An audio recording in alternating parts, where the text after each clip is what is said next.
Hello, everyone. Hope you're doing well tonight. Just wanted to say hi. If anyone's out there, we can have a little chat, talk about a few things here and there. What you guys want to talk about, what I want to talk about, back and forth. I think some funny stuff going on here in terms of the rats on the outskirts of Comicsgate, from Rippaverse, Rippatards to the Dungeoneers to the war campaigners. They lie as much as leftists and Muslims, but actually, there's one thing about them that they're actually a little worse in terms of at least online presence. Um, Even Muslims and leftists have been willing to say that certain artists are good. They just don't like what they do. Like I've even had Muslims and leftists tell me. Some leftists reluctantly said that Pigman was better than they thought it would be. They hated saying it, but they felt they had to. These guys now, on the other hand, the Dungeoneers, the War Campaigners, the Rippetards, uh, trash every bit of it. And not only that, but now their whole tack is here from Matt Barr to some other, I forgot his name, his piece of shit names. He says he did a comic about taking on Islam and Jihad years ago. Sure, sure. And he said it was a little less than two decades ago. Well, Pigman is 23 years old, 24 years old. You know, he's been out there. So it's just crazy. Anyway, if you guys out there, I like to go back and forth, talk about these things. Anything you guys want to talk about? Uh, AMA, ask me anything. I can't get to personal stuff, but I can get to a lot of other stuff. And also, there's another tack that they're pulling now, where there's this idea that since I didn't shoot the jihadists who came to mass murder us at the Draw Muhammad event, I'm a pussy, and I hid behind cops and I got them hurt and killed. I've never heard that even from Muslims. Not even Muslims would pull that, And it's all done in service of trying to lift themselves up and diminish me. And look, man, I don't talk up myself. I let my work speak for itself. I really do in terms of Draw Muhammad and whatnot. But the idea that I almost got cops killed because of my cartoons, and I was hiding behind them, scared like a pussy, while they shot them dead, diminishes me. It's preposterous. I was doing my job as a free man in a free country, drawing Muhammad. Muslims were doing their job according to Islam and trying to kill those of us who draw Muhammad. And then the cops did their job, which is to protect us. And they ended up blowing the heads off of those two scumbags who came to murder us. So everyone did their job that night, and it all worked out beautifully because the only guys who died were those who came to kill us. And it's preposterous that I have to say this, but it seems like that's what these people, and they hound you. I mean, they come like waves to the point where I just got to block them. I mean, there's no value in that at all. Zero. No value in that. So yeah, I just want to talk about that a little, and about my book, about my work, why I draw Muhammad, why I write and draw against Islam, just to reiterate the purpose of my work. I think it's important because sometimes, every so often, I have to inform people who don't know, people who aren't aware. I was born to Muslim Albanian parents in the Bronx, New York. They were from Albania. They came here. They had two choices to go to Australia or America. And at one point, my father was like thinking back and forth, and he says, America. It would have been a very different life if I had been born, raised in Australia. And our upbringing was, as I often say, it was moderate, right? Moderate Muslims. But there was nothing moderate about the Jew hatred, nothing moderate about the misogyny, nothing. Every woman in my family was beaten by family members, by husbands. Jews were considered the scum of the earth. They were considered subhuman. That's just the nature of the religion. It's they hate all infidels, all non-Muslims, but they have a special hatred for the Jews, a special hatred.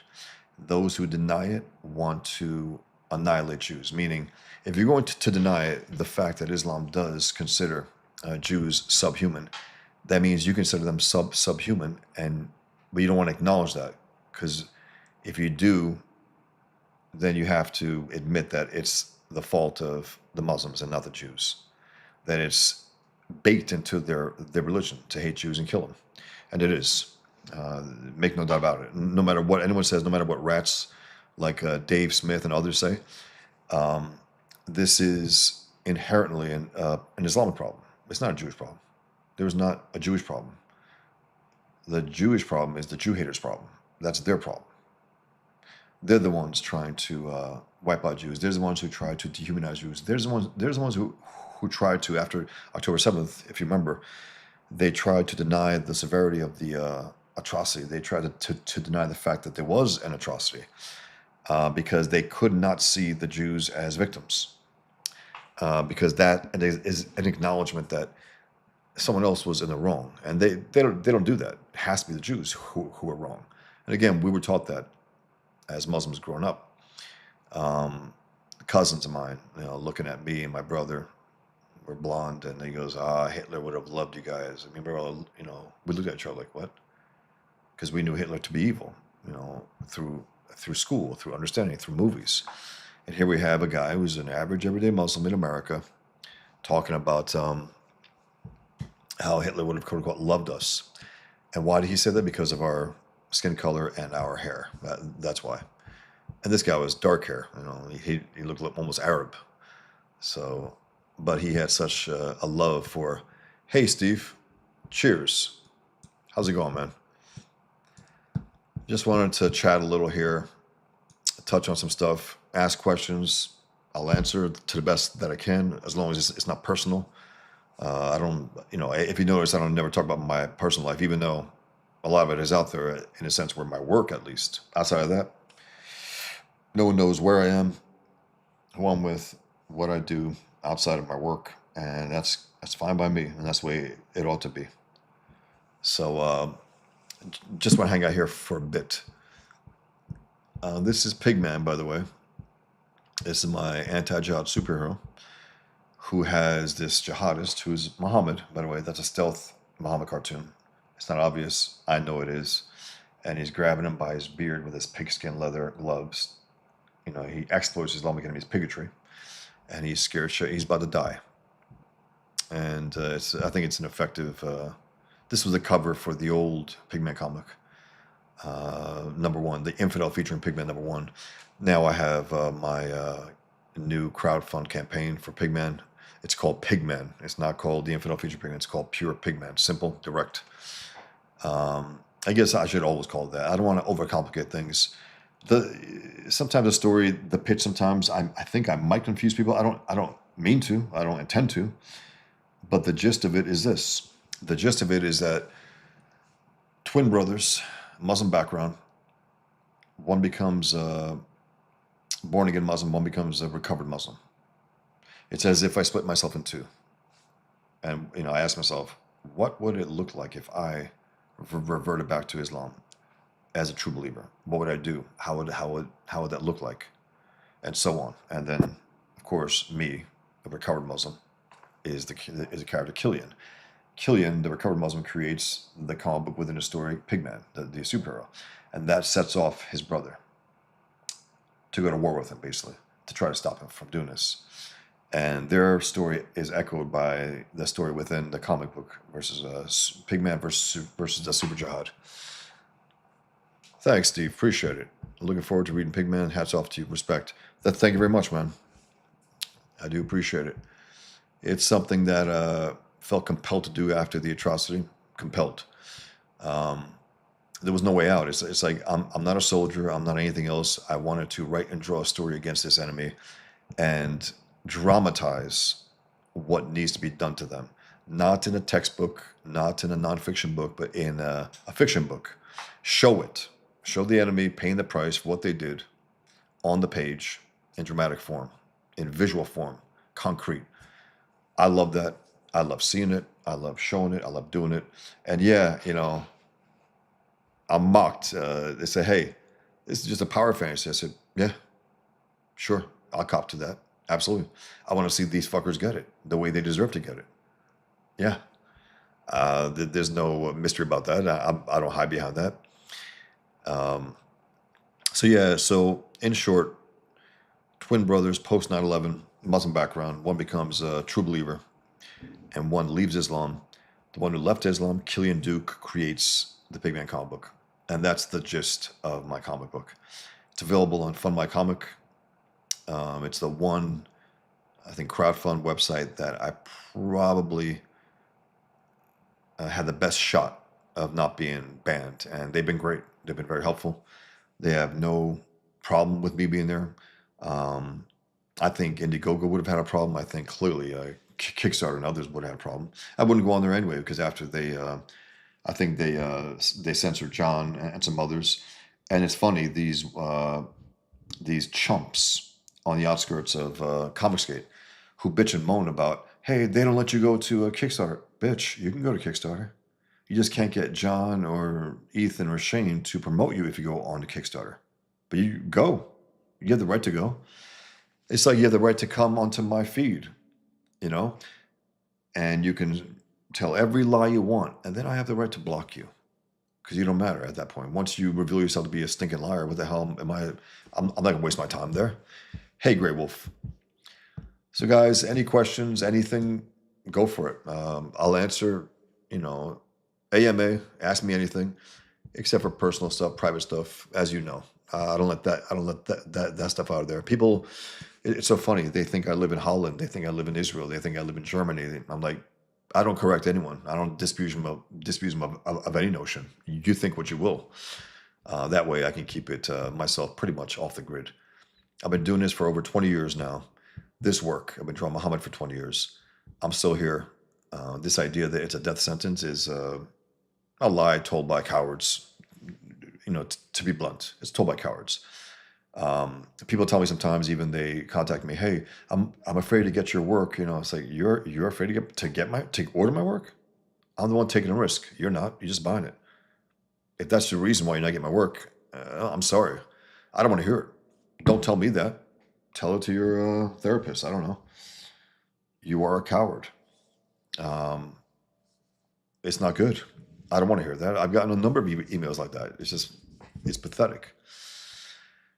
But yeah, I just wanted to talk about it's a recurring thing now for the last few days. These savages from, as I said, Ripitards and Dungeoneers and war campaigners trying to diminish the seriousness of what I went through. It's like also they tried to diminish the fact that Ethan was canceled, actually canceled. He didn't have his contract renewed.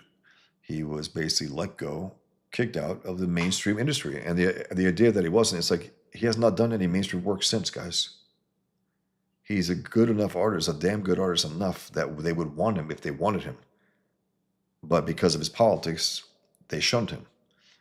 But they tried to diminish that and say, oh, he wasn't canceled. That's just bullshit.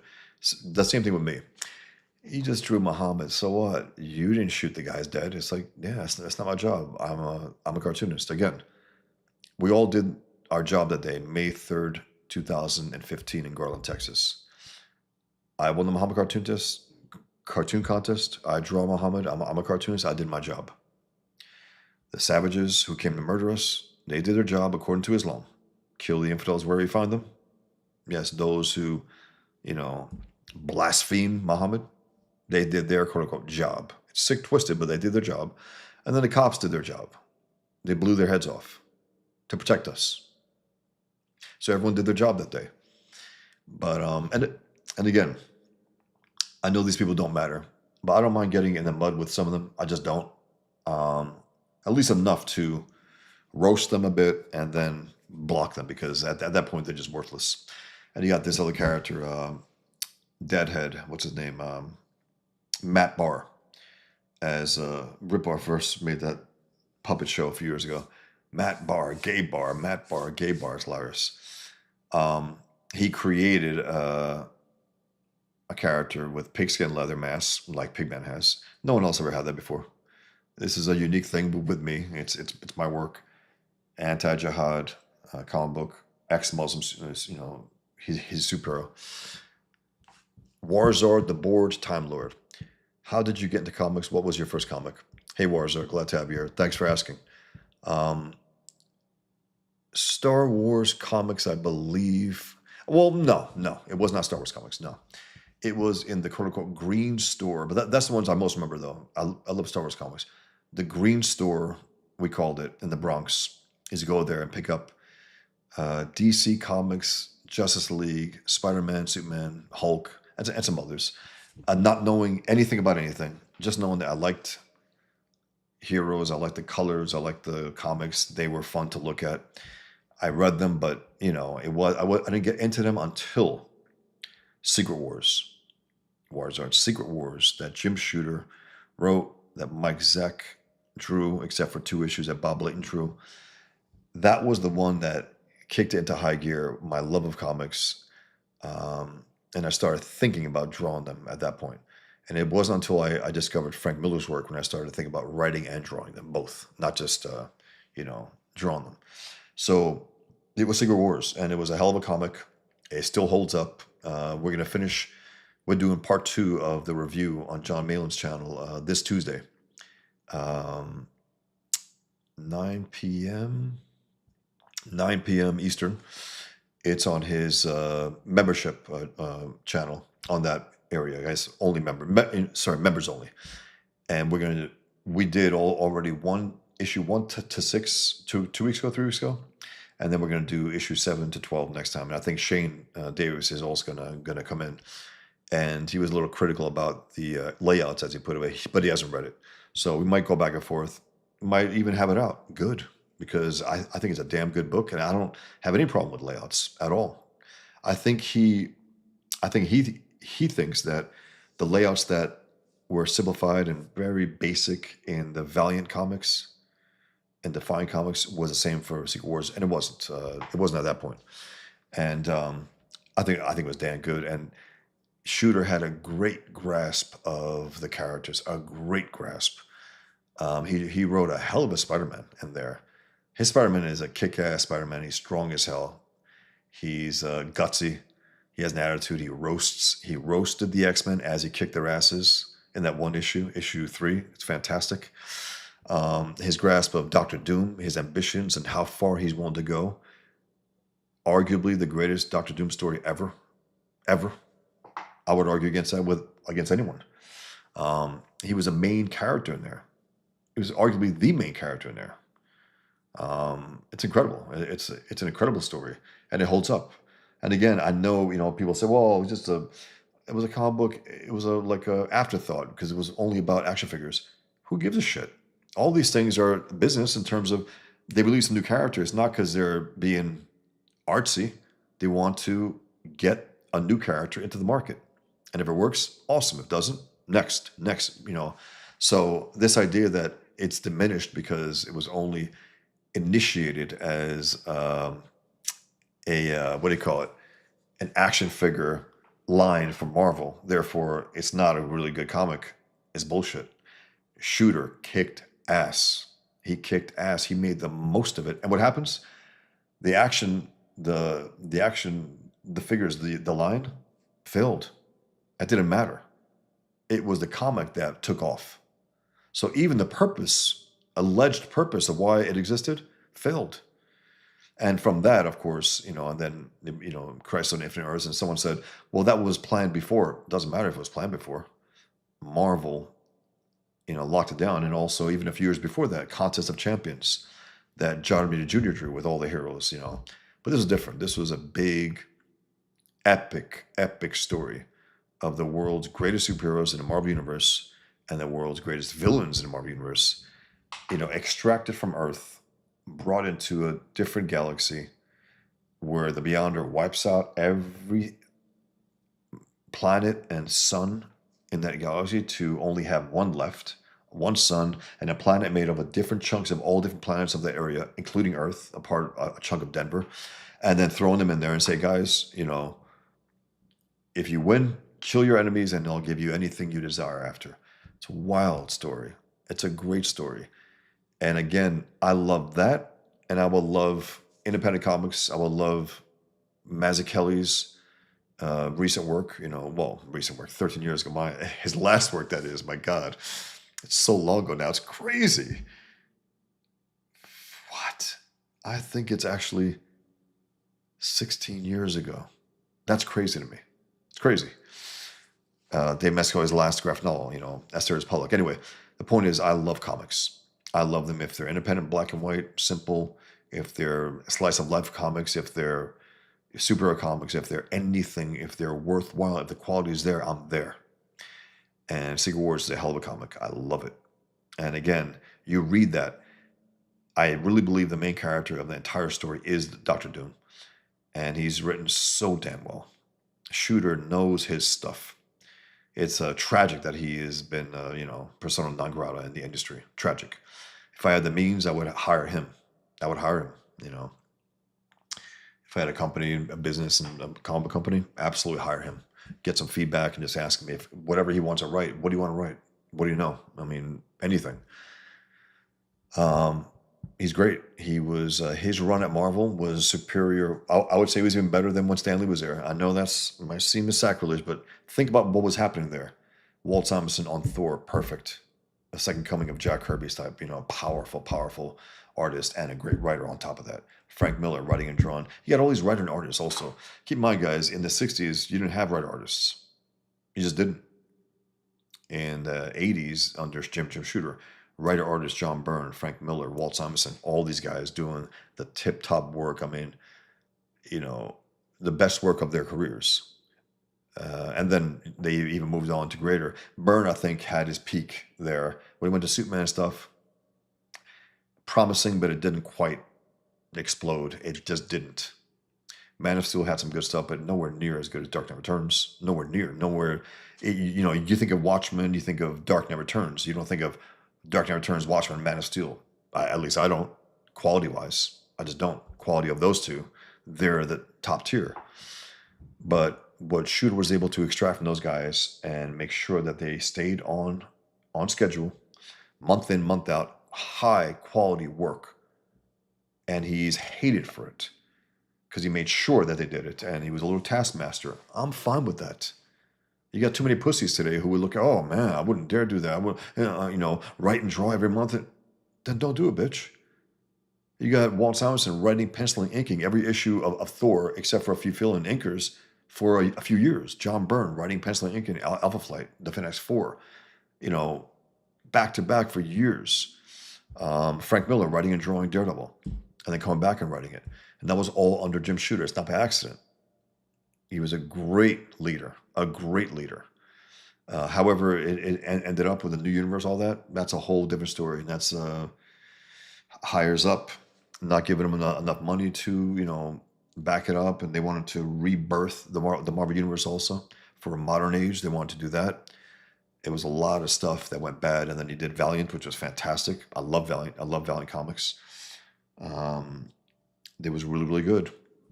But yeah, so Warzard, Secret Wars that was my gateway. That was the thing that got me into all of the other comics where I had my stacks of comics every week and was in love with them. I had to get them out. I felt compelled to get them. It wasn't like, yeah, I'll get them this week. No, I had to. And I had to be there as soon as it opened. It was a big deal. Or as soon as I could after school. I also used to take the bus at a certain point. I was a little young, and who knows, today how that would look like. But Secret Wars, that's the one. And then also the sequel. It's hurt by Al Milgrom, who's not a good artist at all. The only saving grace for his art in there was that Steve Lee Loha inked him, and he was pretty good. You gave him a different look, but the story was still good. It was, what if a god wants to become a man? That was the gist of it, and then all the things that go with that. But that's the gist of it, and I love that idea. We always think about men trying to become gods, right? Well, what if a god tried to become a man? Well, what would that entail? How would that look like? And that's what the gist of that story is.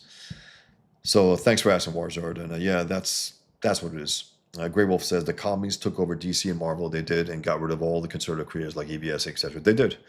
It's a fact. Everyone knows it. That's why they have collapsed in terms of any kind of passion for the fans. You cannot spit on half your audience, at least half, if not more, if not more. Because I will say this: leftists are anti-heroism, anti-individualism, anti-truth, anti-reality in a lot of ways. So they're anti-heroes, and I'm not exaggerating. That's what they are.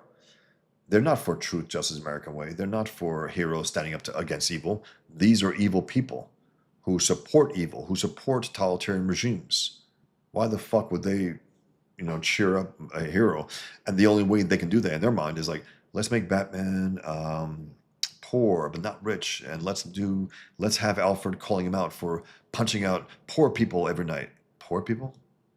Batman goes after criminals. Doesn't give a fuck if they're rich or poor. They're criminals. That's it. But that's how they try to rationalize it. These are evil people. And evil people cannot write heroes. It's impossible. They're the villains who took over the industry that's based on heroes. And that's why it sucks.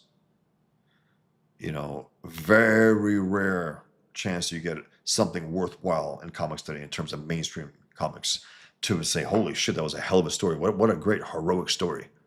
Very rarely today. Warzard, the board Tumblr says, Secret Wars got me back into comics as a middle schooler. Bosch Fossen, did you go to art school? I did. I mean, not a full-time 3-4 year thing. I went for a few years, night classes in New York City. I went to one summer class at the Joe Kuber School, and that's where I learned that this is a valuable tool for inking. The Winsor Newton Series 7, number 2 brush. That this is an incredibly valuable tool. And at first I was skeptical. I was like, what? A brush to ink comics? You mean those thin lines we see? I said, how's that possible? Because, at least I did. I always thought of a brush as a unwieldy, weak, limp thing that was soft. And how the hell, man, was I wrong. Because you dip that pen, that brush in ink, and you can make the most versatile, elegant lines possible. More elegant, better than any other tool that there is. People will swear by this, that. Sure. Nice. Yeah, sure. There's nothing more elegant, nothing more sophisticated, nothing more artistic than that brush. And again, I will use pens and markers and brush and mix it all up. Yes, I will do that all for certain things. But the brush is nothing better. So I learned that in the Joe Kuber. And then I went for a number of years, a handful of years, in the School of Visual Arts in Manhattan. I heard that Dave Mazzucchelli went between the School of Visual Arts and the Rhode Island School of Design. He was going back and forth. And I never caught him. I could never find out when he was teaching or if he was even teaching the night classes, because I was just going night classes. And I mostly self-taught anyway. They say, get 10,000 drawings out of you before you draw a good one. There's truth to that. Not technically exactly, but there's truth to busting your ass and drawing your ass off. And what I did was I had these huge newsprint sheets, like 3 feet by 2 feet, whatever it was, huge. And I covered them in every lessons I could possibly find. Drawing anatomy, drawing buildings, drawing ears for pages upon pages, noses, muscles, the body, books on anatomy over and over again. And then, coupled with going to night classes, taking the life drawing classes, which were interesting unto themselves at times, because sometimes the models, you got these desperate kids, they're getting nude in front of complete strangers. It's their first time. Sometimes they're shaking, literally shaking. Then you got some people overly confident also, which is funny. And then you have these obese people also. But there's something about looking at a human body right in front of you and getting the dimensions there and getting the structure that gets you to the next level, I think, to understanding the human body. More so than just your imagination, more so than just looking at some, even books that I have on human anatomy. There was something about it that helps you understand the human body a little more. It was valuable, very valuable. And I remember going to a few classes here and there. Howard Post was one of the teachers in School of Visual Arts. He was like an old school cartoonist. And he talked about Toth and this and that. And, when you drew certain things, you got comic books as some kind of award for, and I got that a number of times, which was really cool. Because it keeps you on tap, like, okay, I'm doing pretty good. Because I'm getting these comics as awards. That means he thinks my work has been pretty good and so on. and I soaked up the class for all they were worth. I didn't seek out to make any friends. I sat in front of the class if there was, or if it was a circle class, I just focused on the teacher. If it was a front of the class, I sat right in front, uh, let everyone else just go by the wayside and focus on everything he was saying and doing, or she. And it was mostly men though. I think I had one female teacher. She wasn't that good, to be blunt. It was supposed to be an inking class, right? Because I went from perspective, and I went to all around comic book arts and anatomy and life drawing and this and that. And then there was an inking class. It was one of the last ones I took, and it was a it was supposed to be a comic book artist, and then they brought a children's book artist, and I was like, what? And not good. There was this other artist though, this black guy. I forgot his name, but he was, I think, working in comics. He was good, and he took me aside at one point. He goes, "Why are you here?" I said to learn how to draw comics. He goes, "Yeah, but you're good." I said, "However good I am," and I didn't mean to insult. I said, "Thank you, but I want to be more than just good. I want to really be able to tell stories as well as I possibly can. I want to be able to draw them well, to tell them well, to write them well." And I was going back and forth between um, that all the art classes and the writing classes that I also took with Robert McKee. I took classes on story, his famous story course, which is a 3-day intense course. I went from New York to California, back and forth. I took those handful of times. I took also his long form, one long, 9-hour class on long form writing for series, basically Sopranos, uh, Breaking Bad, and that type of thing. And everything he says, I funneled through into comics because that's long form as well. So it doesn't matter the fact that it's a screenwriting course, but it's the writing. That's the whole point, the drama of it all. And he's an incredible teacher. And the way I put it again, if you're not that talented, he's valuable to you. If you suck, even like let's just say if Eric July read his book 10 times, if he took his course a few times, Isa might have been competent. It might have been. He didn't study. He didn't write. He didn't study writing courses. You know that. You can tell. He can't even speak well. But if you're talented, you take his course, you'll just be better for it. You will just be better because you become a little more conscious about the things that he's talking about. You become more conscious of the craft of writing and why and this and that and negative charges, positive charges in scenes and moments, leaving this on a negative charge, leaving that scene next scene in a positive charge, and so on. Inciting incident, the 3-act structure, um, everything about it. And then he breaks down on the final day of that course. He broke down Casablanca in a 6-hour breakdown because the whole course is, again, he's talking about all these abstractions about writing, right? And then if you have a story in mind, everything he's saying gets funneled into your particular concrete story. So you're concretizing his abstractions naturally, just as you listen to him. And the notes, forget about it. I made literal notebooks worth of notes, and then I revised them and I rewrote them and understood them again and again. And I have them, saved, which, I love it. The guy was, and he stopped doing the course. I think he's in his 80s now. And he stopped doing it, but it was incredibly valuable to become more conscious about what you're doing. As Ayn Rand put it, doing what you're doing while you're doing it. It's very important to be conscious when you're creating as a writer and a artist. And I don't break up the two. I don't. I'm a writer and an artist and a pen. I'm a cartoonist. That means I write, pencil, ink, letter, color, do it all. Um, so yeah. Mikey gets, hey Mikey, hell Bosch, I'm flipping between you and Trashcast. I like that piece. Why didn't you make it a cover? It was a cover, Mikey. It was the original cover to The Infidel featuring Pigman #1, and I don't want to repeat it, but it was a cover, and it's in the comic actually. There's one scene where Killian is at a panel post 9/11 comics, and it's behind him on the wall, So it is repeated in there. Hello out there. How's it going? Warzard, the board time lord, says, I was a big fan of Valiant Comics too. Big time. Loved it. And it's interesting, guys. At that point, you have Marvel being dominated by artists, meaning the thing was the visuals, the detailed visuals, the lines. The more lines on the page, more lines at the comic shop, more lines at the convention to come have you sign it. Lines, lines, just excess lines, excess detail, and very weak on story. Very weak. That's when the writer became irrelevant at that point. That's where you have stories, right? Published at Marvel now to try to placate artists because they were worried that they would jump to Image because Image, did that big ripoff. They basically said, all right, we gained everything here and now fuck you, we're going to go here. It's like, all right, fine. You know, I think they had to write, and I think they didn't understand that dummies, you drew X-Men and Spider-Man and all these superheroes. That's why you're famous. It's not just because your art.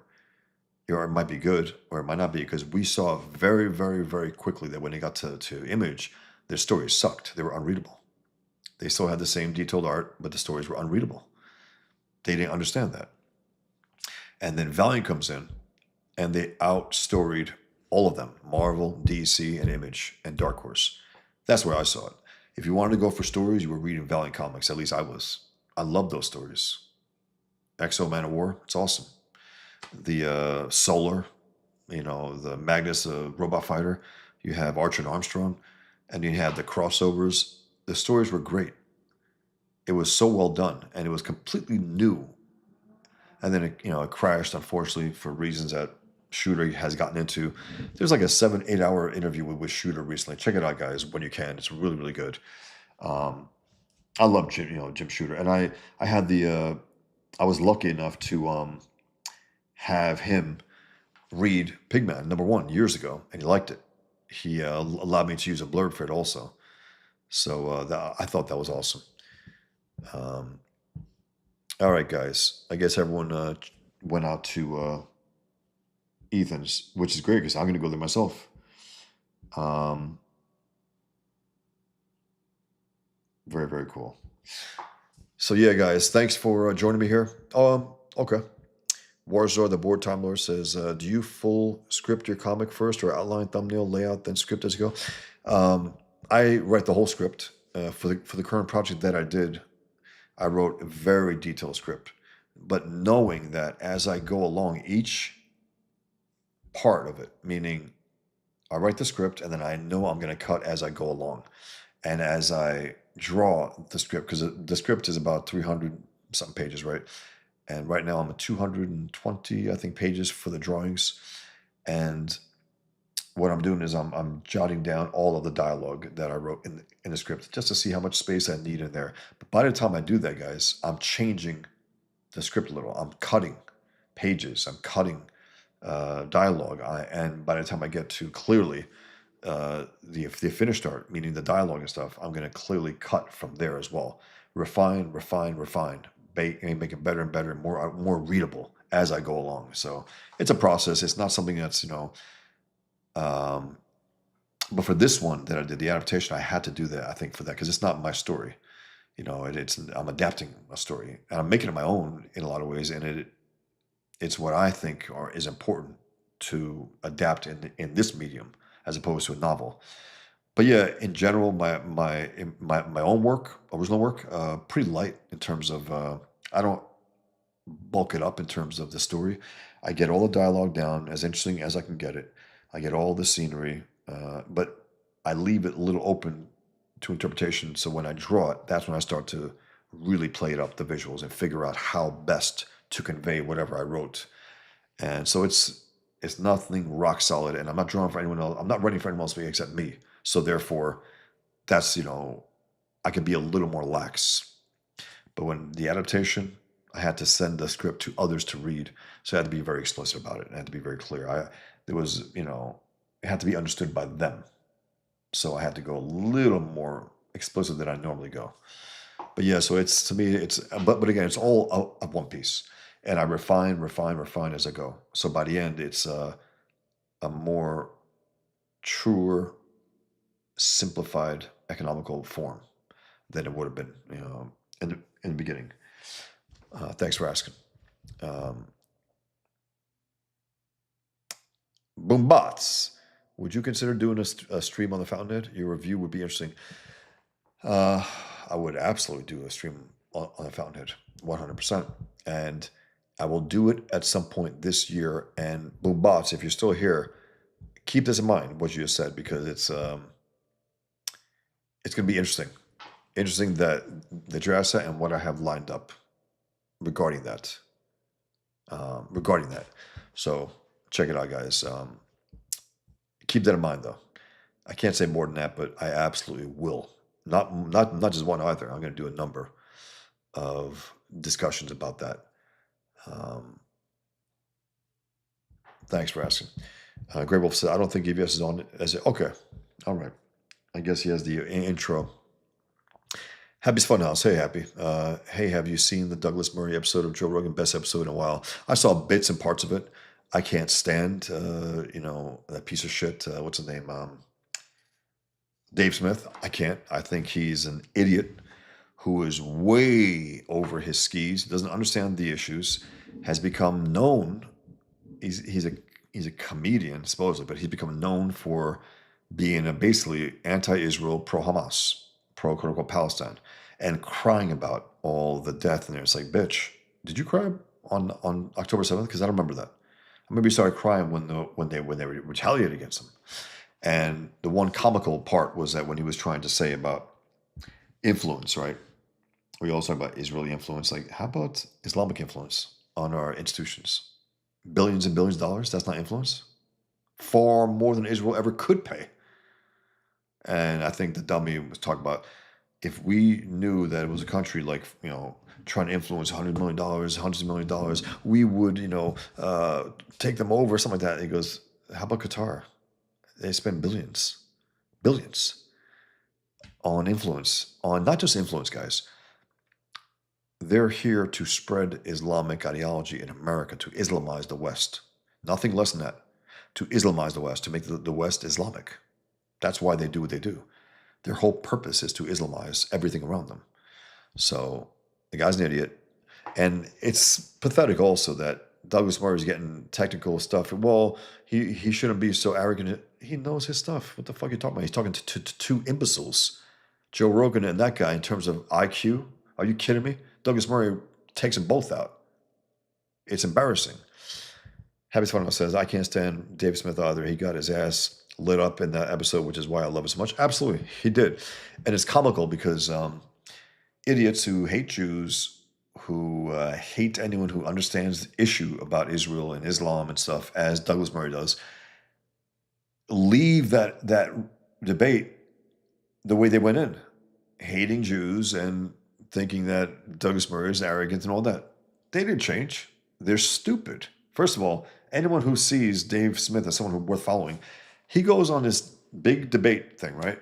What does he wear? Goddamn stinking purple hoodie. Unshaven, looking like shit. He's a piece of shit. He didn't take it seriously. Then you have Douglas Murray there, at least a dress shirt, looking as, presentable as he can, which what he thinks should be an important debate. And you wiped the floor with him. And I remember a few years ago, year and a half ago, Dave Smith has been wanting this for a while. I said, you don't want to debate Douglas Murray, dummy. He's going to wipe the floor with you. And he did. I don't know why Dave Smith did it. I have no idea. He diminished whatever false rep that he has. Whatever his rep is, he's not funny.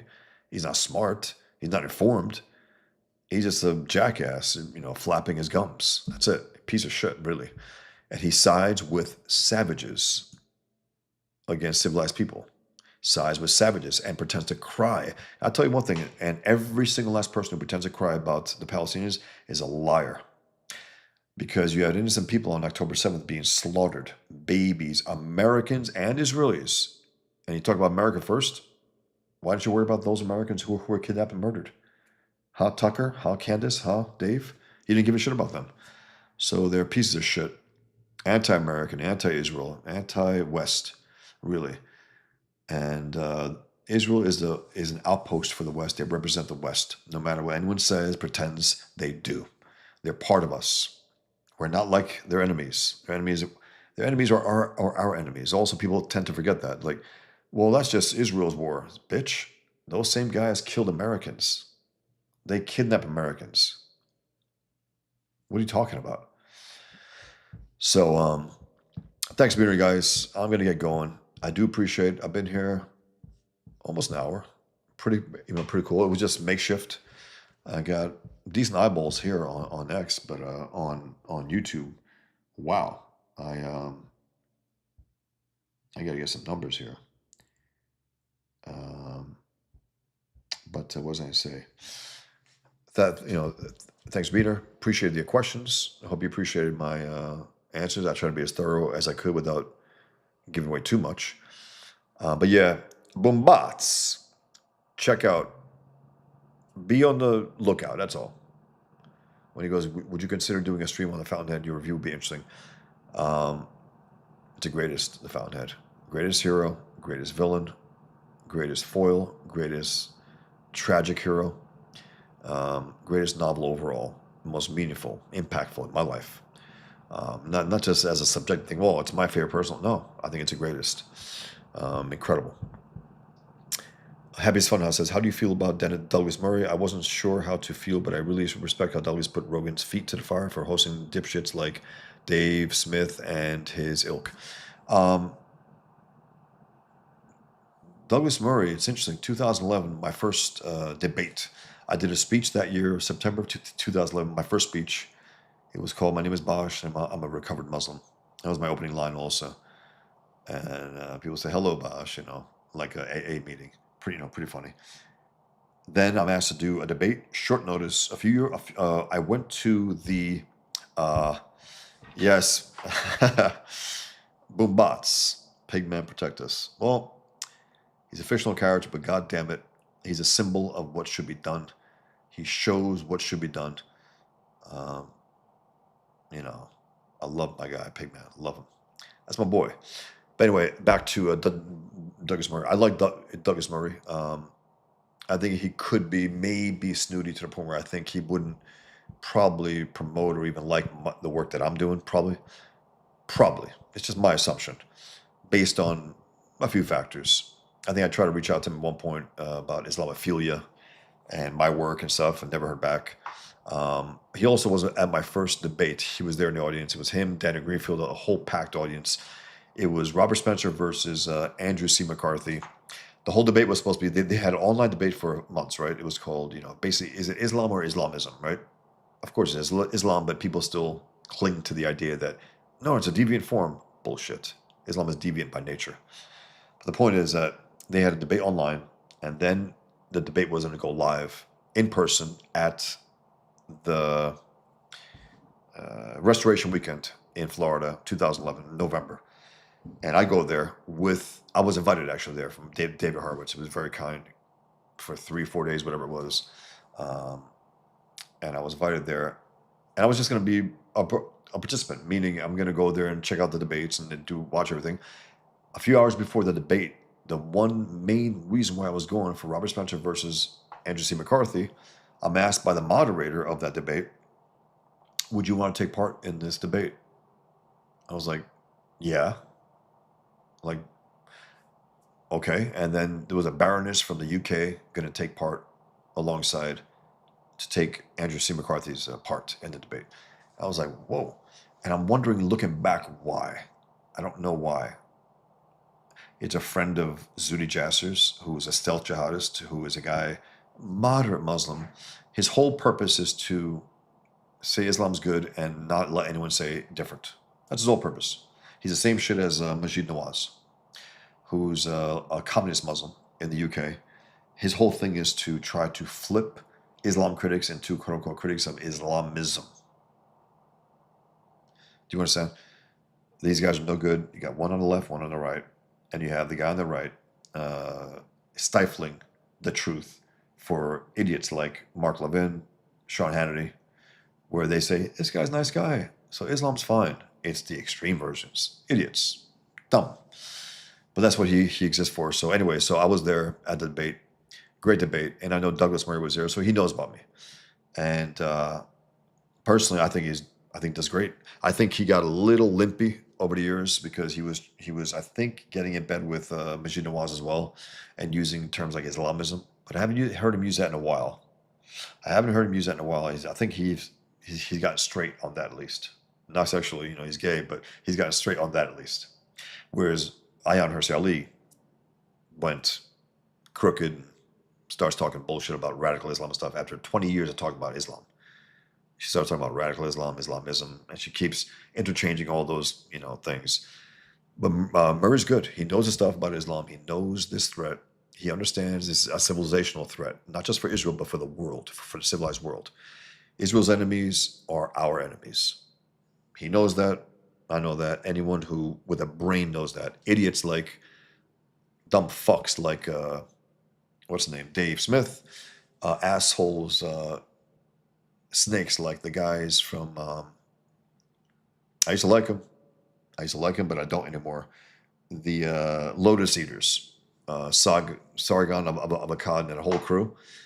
After October 7th, they had to have some kind of meeting and say, well, it's not our war. It's a foreign war. We have nothing to do with it. I was like, all right, you guys are Jew haters. And that's it. You dumb fucks. Those who slaughtered those Israelis are in your country trying to Islamize your country, you fucking pieces of shit. It's not their war. It's the civilized world's war. And I called them out because they were good. I liked what they were doing. And then they had that. And to me, that's the biggest tell. That's the biggest tell. When you can't side with civilization, with civilized people against savages, you're worthless to me. I don't give a fuck who you are. And I think at one point, I didn't hear John say it, but I think Ethan mentioned it, that John is of a mind that, well, of course, we should be on the side of Israel. And I love to hear that. John's a good guy, and I just love to hear that because it's absolutely true. It's simple as hell. That's what we should do. So later, happy fun house. Bombats will do. Pigman protect us indeed. Guys, take care. Be well. Just under an hour. Cool. That was fun. You guys take care, and I'll see you at Trashcast.